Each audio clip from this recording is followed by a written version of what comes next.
안녕하세요. 고려대학교 식품자원경제학과 일반 전형에 합격한 16학번 이혜윤입니다. 정시 준비를 아무리 열심히 한다고 해도 수능 당일의 컨디션, 집중도에 따라 한두 문제 더 틀릴 수도 있어요. 스카이대학에 정시로 진학하기 위해서는 수능 당일의 실수가 용납되지 않아요. 그래서 수시와 정시 모두에 집중했습니다.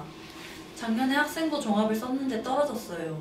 웬만한 스펙과 내신으로는 학생부 종합에 합격하기가 힘들다는 걸 알았죠. 논술 전형은 일반적인 인문계 고등학교 학생들이 대부분 지원하는 전형이에요. 저 또한 특별한 스펙이 없고 내신도 어중간한 일반적인 학생이었습니다. 논술을 잘해서 선택한 게 아니라 다른 전형에 지원할 수 없었기 때문에 논술 전형을 선택했어요.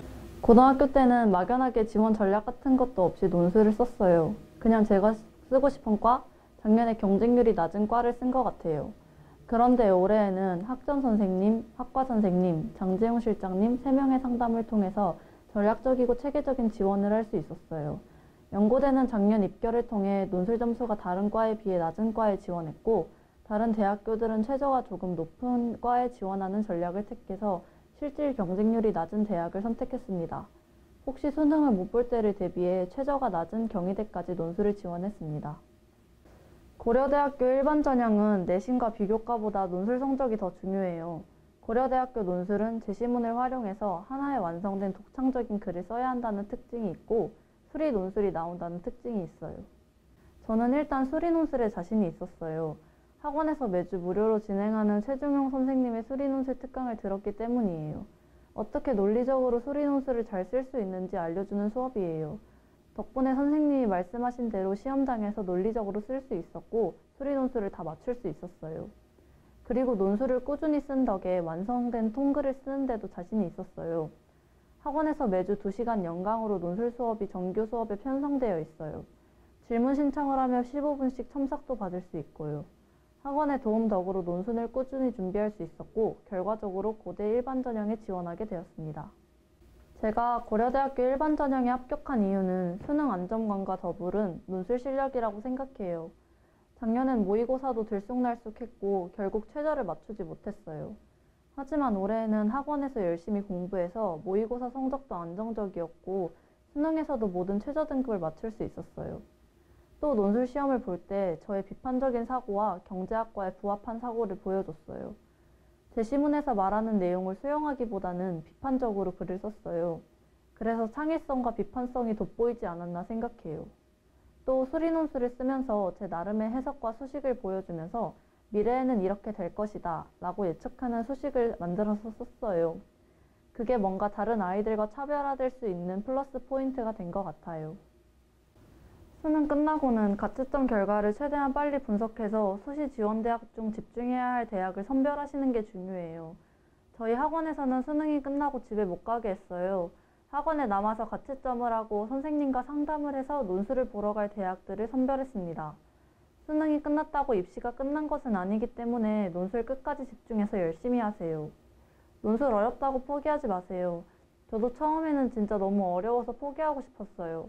파이널 듣는데도 완성된 느낌도 안 들고 그랬는데 포기하지 않고 논술 선생님을 믿고 선생님 수업대로 묵묵히 따라갔어요. 그렇게 묵묵히 하면 합격하실 수 있으실 거예요. 그리고 논술 준비하느라 정시를 소홀히 하시면 안 돼요. 수능은 정말 끝까지 포기해서는 안 됩니다. 작년에는 서강대, 성균관대, 중앙대, 경희대, 외대, 숙명여대를 수시로 지원했어요. 서강대, 성대, 중대, 경희대, 외대 논술 전형의 최저를 모두 맞추지 못했고 숙명여대는 학생부 종합을 썼는데 1차 불합격이 되었습니다. 제 정시 성적으로는 인서울도 할 수 없었기 때문에 재수를 결심했어요. 기숙학원은 재수 종합반에 비해 성적대가 많이 낮다고 들었어요. 그런데 하이퍼 학원은 다른 기숙학원에 비해 성적대가 높아서 학원 분위기가 다른 학원에 비해 정말 좋았어요. 다들 공부를 열심히 하는 분위기였거든요. 그리고 우수한 강사진도 정말 훌륭했어요. 아이들을 현혹하는 화려한 강의는 아니지만 사고의 흐름을 따라가는 수능스럽고 기초적인 강의를 해주셨어요. 또 입시 전략 컨설팅을 잘해주는 장점이 있어요. 학전 선생님, 학과 담임 선생님, 장재용 실장님이 모두 입시 컨설팅을 해주셨어요. 규칙적인 생활과 엄격한 규정으로 풀어질 수 있는 시간들을 잘 잡아준 것 같아요. 통제가 없으면 그런 시기에 풀어지기 마련인데 어쩔 수 없이라도 책상 앞에 앉아있도록 저를 잡아주고 붙잡아준 것이 많은 도움이 되었어요. 그리고 학습 전략 선생님이 매주 주간 공부 시간을 체크해 주셔서 뭔가 경쟁심 같은 것도 생기게 해주시고 풀어지지 않게 많은 도움을 주셨어요.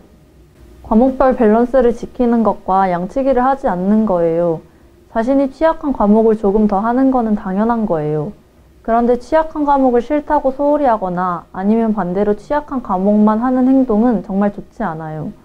국수형 탐 4개 중에 취약한 과목은 30%, 자신 있는 과목은 20%의 학습 시간을 확보하세요. 그리고 양치기는 정말 하시면 안 돼요. 문제를 푸는 요령 연습은 학원에서 매달 진행하는 모의고사로도 충분해요. 양보다는 항상 사고의 흐름을 생각하는 질적인 공부를 하셔야 해요. 하이퍼 학원은 입시의 내비게이션이라고 생각해요. 하이퍼 학원의 선생님, 강의, 입시 전략을 잘 따라가다 보면 본인이 바라는 목표를 달성할 수 있어요. 하이퍼 학원을 믿고 열심히 따라가시길 바래요.